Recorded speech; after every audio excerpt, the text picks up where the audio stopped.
بسم اللہ الرحمن الرحیم۔ السلام علیکم ناظرین، میں ہوں امیر مطاع اللہ۔ اس وقت بنگلہ دیش ایک بار پھر ایک نہایت نازک اور فیصلہ کن مرحلے میں داخل ہو چکا ہے، جہاں سیاسی عدم استحکام، عوامی اضطراب اور ریاستی کمزوری ایک دوسرے کے ساتھ جڑتے دکھائی دے رہے ہیں۔ بظاہر یہ صورتحال ایک عوامی تحریک کے تسلسل کا حصہ محسوس ہوتی ہے، لیکن اس کے اندر ایسے عوامل موجود ہیں جو اسے محض سیاسی احتجاج سے کہیں آگے لے جا سکتے ہیں۔ موجودہ حالات یہ ظاہر کر رہے ہیں کہ بنگلہ دیش ایک ایسے موڑ پر کھڑا ہے جہاں سیاسی تبدیلی کے بجائے تصادم اور انتشار کا خدشہ زیادہ نمایاں ہوتا جا رہا ہے۔ ملک بھر میں جاری مظاہرے، سڑکوں پر عوام کی بڑی تعداد میں موجودگی اور ریاستی اداروں کی مکمل تعیناتی اس بات کا اشارہ ہے کہ صورتحال معمول کے سیاسی دباؤ سے نکل چکی ہے۔ فوج کی مکمل ڈپلائمنٹ اور دارالحکومت سمیت بڑے شہروں میں سیکیورٹی کی غیر معمولی سرگرمیاں واضح طور پر یہ بتاتی ہیں کہ ریاستی ڈھانچہ خود کو خطرے کی حالت میں محسوس کر رہا ہے۔ یہ وہ مقام ہوتا ہے جہاں کسی بھی ریاست میں معمولی غلط فیصلہ طویل مدتی بحران کو جنم دے سکتا ہے۔ اس سیاسی ہلچل کے مرکز میں ایک ایسا واقعہ سامنے آیا ہے جس نے حالات کو مزید سنگین بنا دیا ہے، اور وہ ہے ایک نمایاں نوجوان سیاسی کردار عثمان شریف کا قتل۔ عثمان شریف وہ شخصیت تھے جنہیں بنگلہ دیش میں ہونے والی حالیہ عوامی تحریک، خصوصاً طلبہ کی قیادت کرنے والی قوتوں کا علامتی چہرہ سمجھا جاتا تھا۔ ان کا کردار محض احتجاجی سیاست تک محدود نہیں تھا، بلکہ وہ مستقبل کے سیاسی نظم میں ایک اہم فریق کے طور پر دیکھے جا رہے تھے۔ عثمان شریف کا سیاسی عروج اچانک نہیں تھا، بلکہ یہ ایک طویل عوامی ناراضگی، ریاستی جبر اور نوجوان طبقے کی منظم مزاحمت کا نتیجہ تھا۔ جب سابق وزیر اعظم شیخ حسینہ واجد کی حکومت کے خلاف طلبہ سڑکوں پر نکلے تو عثمان شریف ان چند نمایاں ناموں میں شامل تھے جنہوں نے اس تحریک کو سمت فراہم کی۔ ان پر یہ اعتماد اسی لیے کیا جا رہا تھا کہ وہ اس تحریک کو محض احتجاج سے آگے لے جا کر ایک سیاسی متبادل میں تبدیل کر سکتے تھے۔ شیخ حسینہ واجد کے دور حکومت میں ریاستی طاقت کا استعمال، جبری گمشدگیوں اور وسیع پیمانے پر کریک ڈاؤن نے بنگلہ دیشی معاشرے میں گہرے زخم چھوڑے تھے۔ ان اقدامات کے نتیجے میں نہ صرف سیاسی مخالفین بلکہ عام شہری بھی خوف اور عدم تحفظ کا شکار رہے۔ اس تمام عمل میں ریاستی اداروں کے کردار پر شدید سوالات اٹھے، مگر کسی سطح پر مؤثر احتساب دیکھنے میں نہیں آیا۔ یہی وہ پس منظر تھا جس میں عثمان شریف جیسے نوجوان رہنما ابھرے، جو اس نظام کے خلاف آواز بنے جسے وہ غیر جواب دہ اور بیرونی اثر و رسوخ کا اسیر سمجھتے تھے۔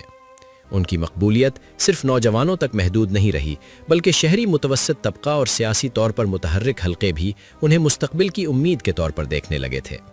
یہ وہ مقام تھا جہاں وہ محض ایک احتجاجی رہنما نہیں بلکہ ممکنہ حکمران جماعت کے اہم امیدوار کے طور پر سامنے آ رہے تھے۔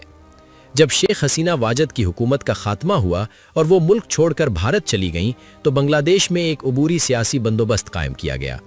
اس عبوری سیٹ اپ کی قیادت محمد یونس کے سپرد کی گئی، جنہیں ایک مصالحتی اور عبوری کردار کے طور پر پیش کیا گیا۔ اولی توقع یہ تھی کہ یہ عبوری حکومت ماضی کے مظالم کا حساب کرے گی اور نظام کو شفاف انتخابات کی طرف لے جائے گی۔ تاہم وقت گزرنے کے ساتھ یہ تاثر مضبوط ہوتا گیا کہ عبوری حکومت ریاستی اداروں پر اپنی گرفت قائم کرنے میں ناکام ہو رہی ہے۔ نہ تو پولیس، نہ فوج اور نہ ہی خفیہ اداروں میں کوئی نمایاں اصلاحات سامنے آئیں۔ وہ عناصر جو سابق حکومت کے دوران طاقت کے مراکز سمجھے جاتے تھے، بڑی حد تک اپنی جگہ برقرار رہے۔ اسی پس منظر میں عثمان شریف کے قتل نے عوامی غصے کو ایک نئی جہت دے دی۔ دارالحکومت میں سر عام فائرنگ اور پھر زخمی حالت میں انہیں بیرون ملک منتقل کرنے کی کوشش، جو بالآخر ناکام ہوئی، نے سیکیورٹی انتظامات اور ریاستی رٹ پر سنگین سوالات اٹھا دیے۔ عوام کے لیے یہ واقعہ اس بات کی علامت بن گیا کہ ریاست نہ صرف ناکام ہو چکی ہے بلکہ شاید اندرونی طور پر بھی تقسیم ہو چکی ہے۔ عثمان شریف کی ہلاکت کے بعد ملک بھر میں احتجاج کی شدت میں غیر معمولی اضافہ ہوا۔ یہ احتجاج محض انصاف کے مطالبے تک محدود نہیں رہا، بلکہ اس نے ایک واضح سیاسی اور جغرافیائی رنگ اختیار کر لیا۔ مظاہرین کی بڑی تعداد نے اپنی توجہ بھارت کی طرف مرکوز کر لی اور بھارتی کردار پر براہ راست الزامات عائد کیے جانے لگے۔ بھارت کے اسسٹنٹ ہائی کمشنر کے دفتر کے باہر ہونے والے مظاہرے اور املاک کو نقصان پہنچانے کے واقعات نے صورتحال کو علاقائی سطح پر حساس بنا دیا۔ یہ صرف عوامی غصے کا اظہار نہیں تھا، بلکہ ایک واضح میسج تھا کہ بنگلہ دیش کے عوام کے ایک بڑے حصے میں بھارت کے بارے میں شدید بداعتمادی موجود ہے۔ یہ بداعتمادی محض حالیہ واقعات کا نتیجہ نہیں بلکہ دہیوں پر محیط سیاسی اور اسٹریٹجک تعلقات کا عکس ہے۔ محمد یونس نے اس موقع پر قوم سے خطاب کرتے ہوئے تحمل اور انصاف کی یقین دہانی کرانے کی کوشش کی۔ انہوں نے وعدہ کیا کہ عثمان شریف کے قتل کی تحقیقات کی جائیں گی اور ذمہ داروں کو قانون کے کٹہرے میں لایا جائے گا۔ تاہم عوامی رد عمل نے واضح کر دیا کہ یہ بیانات اب تعاون بحال کرنے کے لیے کافی نہیں رہے۔ مظاہرین کا موقف یہ تھا کہ عبوری حکومت نہ تو سابق حکومت کے ذمہ داروں کو جواب دہ بنا سکی اور نہ ہی اب ایک نمایاں سیاسی رہنما کے قتل کو روک سکی۔ اس صورتحال نے محمد یونس کی قیادت کو شدید دباؤ میں ڈال دیا ہے۔ اب انہیں محض ایک عبوری منتظم نہیں بلکہ ایک ناکام ثالث کے طور پر دیکھا جا رہا ہے۔ یہاں یہ سمجھنا ضروری ہے کہ بنگلہ دیش میں ہونے والے یہ واقعات محض داخلی سیاست تک محدود نہیں ہیں۔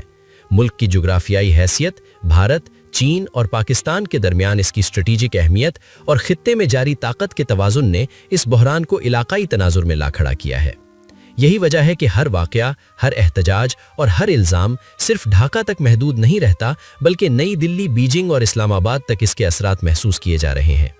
اس پہلے حصے میں یہ واضح ہو جاتا ہے کہ بنگلہ دیش اس وقت صرف ایک سیاسی بحران سے نہیں گزر رہا بلکہ وہ ایک ایسے مرحلے میں داخل ہو چکا ہے جہاں ریاستی رٹ، عوامی اعتماد اور علاقائی سیاست ایک دوسرے سے ٹکرا رہی ہیں۔ عثمان شریف کا قتل محض ایک فرد کا نقصان نہیں بلکہ ایک پورے سیاسی راستے کی بندش کے طور پر دیکھا جا رہا ہے۔ یہی وہ نقطہ ہے جہاں سے یہ بحران مزید گہرا اور پیچیدہ ہوتا دکھائی دیتا ہے، اور یہی وہ پس منظر ہے جس میں آگے کے واقعات کو سمجھنا ناگزیر ہو جاتا ہے۔ اگر ایک نوجوان قیادت جسے عوامی حمایت حاصل ہو اس طرح نشانہ بنائی جائے اور ریاست اس کا جواب دینے میں ناکام رہے تو سوال صرف انصاف کا نہیں رہتا بلکہ پورے نظام کی ساخ پر آ جاتا ہے۔ یہی سوال آج بنگلہ دیش کے عوام سڑکوں پر کھڑے ہو کر پوچھ رہے ہیں۔ اب یہ دیکھنا باقی ہے کہ یہ سوال ریاست کس طرح سنے گی اور اس کا جواب کن اقدامات کی صورت میں سامنے آئے گا۔ یہاں سے کہانی محض ایک قتل کی تفتیش نہیں رہتی بلکہ یہ اس بات کا امتحان بن جاتی ہے کہ بنگلہ دیش آنے والے دنوں میں کس سمت کا انتخاب کرتا ہے۔ کیا یہ بحران ایک سیاسی اصلاح کی طرف جائے گا یا مزید تصادم، علاقائی کشیدگی اور غیر یقینی صورتحال کو جنم دے گا؟ یہی وہ سوال ہے جو اگلے مرحلے میں اس تجزیے کا مرکز بنے گا اور اسی سوال کے گرد آنے والے تمام واقعات گھومتے دکھائی دیں گے۔ بنگلہ دیش میں موجودہ بحران کو اگر صرف ایک فرد کے قتل یا چند دنوں کے احتجاج تک محدود سمجھا جائے تو یہ حقیقت کا ادھورا ادراک ہوگا۔ اصل مسئلہ اس سے کہیں زیادہ گہرا ہے اور اس کی جڑیں ریاستی ڈھانچے، طاقت کے مراکز اور ماضی میں ہونے والے فیصلوں تک پھیلی ہوئی ہیں۔ عثمان شریف کا قتل دراصل ایک ایسی زنجیر کی کڑی بن چکا ہے جس نے پہلے سے موجود عدم اعتماد، غصے اور خوف کو کھل کر سامنے آنے کا موقع دے دیا ہے۔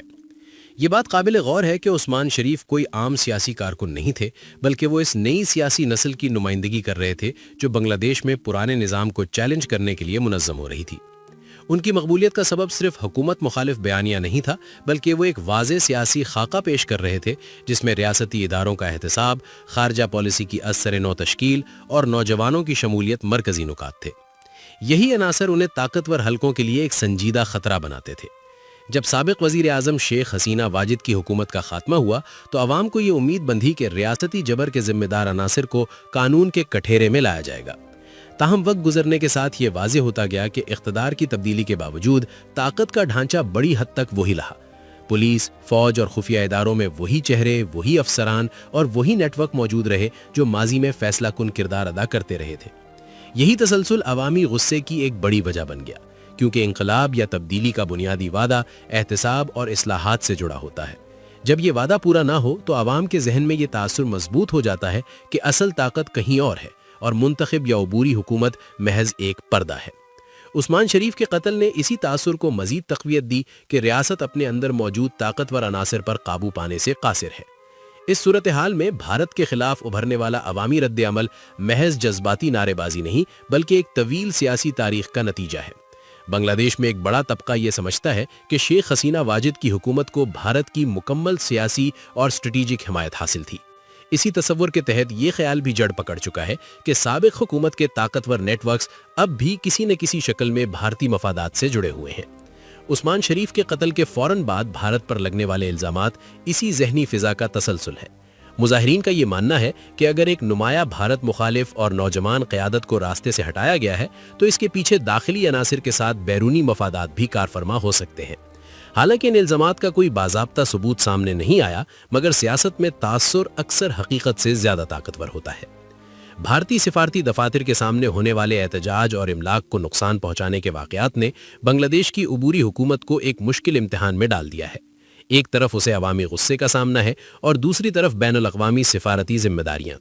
اس توازن کو برقرار رکھنا کسی بھی کمزور یا عبوری حکومت کے لیے نہایت دشوار ہوتا ہے۔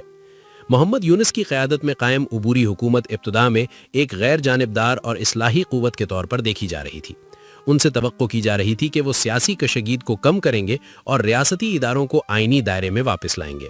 تاہم موجودہ حالات میں یہ تاثر ابھرتا جا رہا ہے کہ وہ نہ تو عوامی توقعات پر پورا اتر سکے ہیں اور نہ ہی طاقتور اداروں کو مؤثر پیغام دے سکے ہیں۔ یہی وجہ ہے کہ عثمان شریف کے قتل کے بعد ہونے والے احتجاج کا رخ صرف انصاف کے مطالبے تک محدود نہیں رہا، بلکہ براہ راست عبوری حکومت کی اہلیت پر سوال اٹھانے لگا ہے۔ مظاہرین کا کہنا ہے کہ اگر حکومت ایک نمایاں سیاسی رہنما کی جان نہیں بچا سکتی تو عام شہری کس سے تحفظ کی امید رکھے؟ یہ سوال کسی بھی ریاست کے لیے نہایت سنجیدہ نوعیت کا ہوتا ہے۔ اس بحران کا ایک اور اہم پہلو آنے والے انتخابات ہیں، جو پہلے ہی سیاسی کشمکش کا مرکز بن چکے ہیں۔ نوجوان قیادت اور طلبہ تحریک سے جڑے عناصر اس انتخابی عمل کو اقتدار میں آنے کا ایک حقیقی موقع سمجھ رہے ہیں۔ عثمان شریف کو انہی ممکنہ امیدواروں میں شمار کیا جا رہا تھا جو نہ صرف وزیر اعظم بلکہ دیگر اعلیٰ سیاسی عہدوں کے لیے بھی زیر غور تھے۔ ان کی موت نے اس پورے سیاسی عمل کو غیر یقینی صورتحال سے دوچار کر دیا ہے۔ اب یہ خدشہ بڑھتا جا رہا ہے کہ انتخابات سے قبل سیاسی تشدد، دباؤ اور عدم استحکام مزید شدت اختیار کر سکتا ہے۔ ایسی فضا میں شفاف اور پرامن انتخابات کا انعقاد بذات خود ایک بڑا سوال بن جاتا ہے۔ یہ تمام عوامل مل کر بنگلہ دیش کو ایک ایسے مرحلے پر لے آئے ہیں جہاں ہر فیصلہ غیر معمولی نتائج کا حامل ہو سکتا ہے۔ ریاستی اداروں کی خاموشی یا غیر واضح پوزیشن، عبوری حکومت کی کمزوری اور عوامی غصے کی شدت ایک خطرناک امتزاج بن چکی ہے۔ یہی وہ نقطہ ہے جہاں سے یہ بحران محض داخلی سیاست نہیں رہتا بلکہ علاقائی توازن پر بھی اثر انداز ہونے لگتا ہے۔ اگر اس صورتحال کو بروقت اور مؤثر انداز میں نہ سنبھالا گیا تو اس کے اثرات بنگلہ دیش کی سرحدوں سے باہر بھی محسوس کیے جا سکتے ہیں، خاص طور پر ایسے وقت میں جب جنوبی ایشیا پہلے ہی جغرافیائی اور اسٹریٹجک تناؤ کا شکار ہے۔ بنگلہ دیش کا عدم استحکام کسی کے مفاد میں نہیں۔ یہی وہ تناظر ہے جس میں اس بحران کو سمجھنا اور اس کے ممکنہ نتائج کا جائزہ لینا ناگزیر ہو جاتا ہے۔ اب سوال یہ پیدا ہوتا ہے کہ کیا بنگلہ دیش کی عبوری قیادت اس بحران کو سیاسی حل کی طرف لے جا سکے گی یا یہ صورتحال مزید تصادم اور انتشار کی طرف بڑھے گی؟ یہی سوال اگلے مرحلے میں ریاستی اداروں کے کردار، اندرونی طاقت کی کشمکش اور بین الاقوامی دباؤ کے تناظر میں مزید واضح ہوتا جائے گا۔ یہی وہ نقطہ ہے جہاں سے اس تجزیے کا اگلا حصہ آگے بڑھتا ہے۔ بنگلہ دیش اور بھارت کے تعلقات کو موجودہ بحران کے تناظر میں دیکھنے کے لیے محض حالیہ واقعات کافی نہیں، بلکہ اس رشتے کی تاریخی، اسٹریٹجک اور ادارہ جاتی بنیادوں کو سمجھنا ضروری ہے۔ دونوں ممالک کے تعلقات ابتدا سے ہی تعاون اور بد اعتمادی کے امتزاج پر قائم رہے ہیں، جہاں ایک طرف جغرافیائی قربت اور معاشی روادت ہے تو دوسری طرف سیاسی مداخلت اور سلامتی کے خدشات بھی مسلسل موجود رہے ہیں۔ یہی دوہراپن آج ایک بار پھر پوری شدت کے ساتھ سامنے آ رہا ہے۔ شیخ حسینہ واجد کے دور حکومت میں بھارت اور بنگلہ دیش کے تعلقات غیر معمولی طور پر قریبی سمجھے جاتے تھے۔ سرحدی تعاون، انسداد دہشت گردی میں ہم آہنگی اور بھارت کو ٹرانزٹ کی سہولت جیسے اقدامات نے دہلی کو ڈھاکہ میں ایک قابل اعتماد شراکت دار فراہم کیا۔ اس قربت کے نتیجے میں بنگلہ دیش کے اندر یہ تاثر بھی مضبوط ہوا کہ ریاستی فیصلوں میں بھارتی مفادات کو غیر معمولی اہمیت دی جا رہی ہے۔ اسی تاثر نے بنگلہ دیشی سیاست میں ایک واضح تقسیم پیدا کی، جہاں ایک طبقہ بھارت کو استحکام کا ضامن سمجھتا رہا جبکہ دوسرا طبقہ اسے داخلی خود مختاری کے لیے خطرہ قرار دیتا رہا۔ وقت کے ساتھ ساتھ یہ تقسیم صرف سیاسی جماعتوں تک محدود نہیں رہی بلکہ ریاستی اداروں، میڈیا اور عوامی رائے میں بھی سرایت کر گئی۔ عثمان شریف جیسے نوجوان رہنما اسی دوسرے بیانیے کی علامت بن کر ابھرے تھے۔ موجودہ بحران میں بھارت کے خلاف غصے کا اظہار اسی تاریخی پس منظر میں سمجھنا چاہیے۔ جب کسی ریاست میں یہ یقین جڑ پکڑ لے کہ سابقہ جبر اور حالیہ عدم انصاف کے پیچھے بیرونی طاقت کا ہاتھ ہو سکتا ہے تو عوامی رد عمل منطقی یا ثبوت کا محتاج نہیں رہتا۔ بنگلہ دیش میں بھارت کے سفارتی مفادات کو نشانہ بنانا اسی ذہنی کیفیت کی عکاسی کرتا ہے۔ یہاں سوال صرف عوامی غصے کا نہیں بلکہ ریاستی اداروں کے اندر موجود ان نیٹ ورکس کا بھی ہے جنہیں عمومی طور پر انٹیلیجنس ایسٹ کہا جاتا ہے۔ جنوبی ایشیا میں یہ کوئی نئی بات نہیں کہ ہمسایہ ممالک ایک دوسرے کے اندر اثر و رسوخ برقرار رکھنے کے لیے مختلف سطحوں پر روابط استوار کرتے ہیں۔ بنگلہ دیش بھی اس اصول سے مستثنی نہیں رہا۔ شیخ حسینہ واجد کے طویل دور اقتدار میں پولیس، فوج اور خفیہ اداروں کے اندر ایسے افسران اور ڈھانچے مضبوط ہوئے جن کی وابستگی محض ریاست کے ساتھ نہیں بلکہ ایک مخصوص خارجہ جھکاؤ کے ساتھ بھی جوڑی جاتی رہی ہے۔